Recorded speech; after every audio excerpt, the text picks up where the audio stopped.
पूर्ति का सिद्धांत की क्या भूमिका है?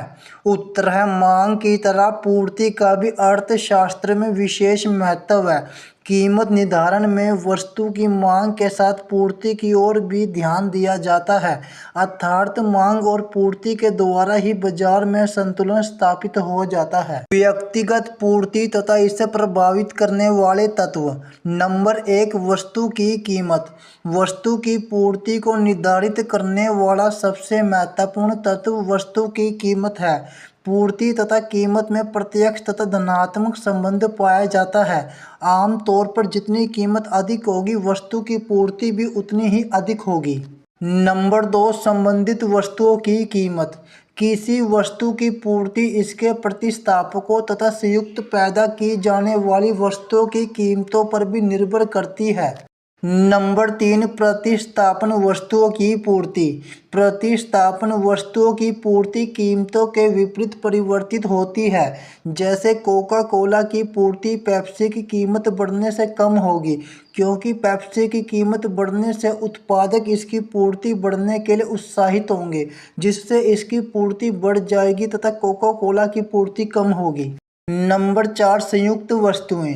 संयुक्त वस्तुएं पैदा होने वाली वस्तुओं की पूर्ति तथा कीमत में प्रत्यक्ष संबंध होता है।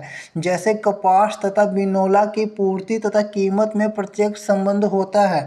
यदि कपास की कीमत में वृद्धि होती है तो कपास तथा बिनौला की पूर्ति में भी वृद्धि होगी।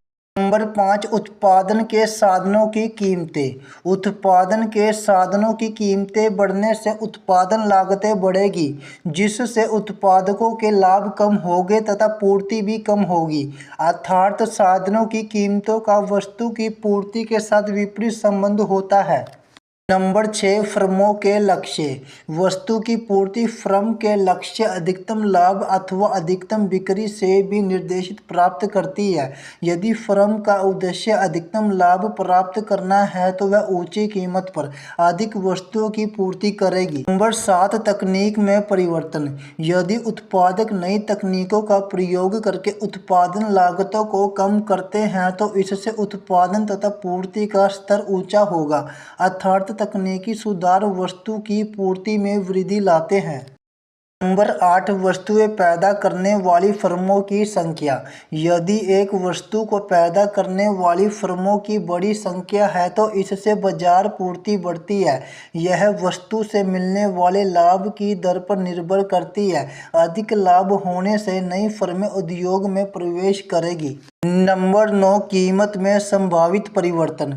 यदि उत्पादक वस्तु की भविष्य में ऊंची कीमत होने की संभावना करते हैं, वह बाजार से पूर्ति का कुछ भाग निकाल लेंगे, जिससे वर्तमान समय में पूर्ति कम होगी। नंबर 10, कर तथा अनुदान।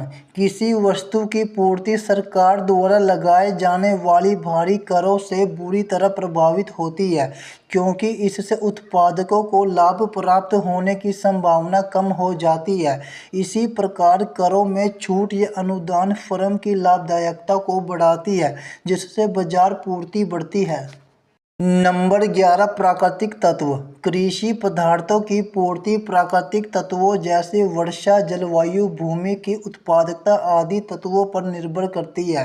अनुकूल तत्व इसको बढ़ाते हैं तथा प्रतिकूल प्राकृतिक तत्वों से भी पूर्ति कम होती है। नंबर 12, यातायात तथा संचार के साधन। यातायात तथा संचार के साधनों को उचित विकास वस्तुओं की पूर्ति सभी स्थानों पर उपलब्ध करवाने में सहायक होते हैं।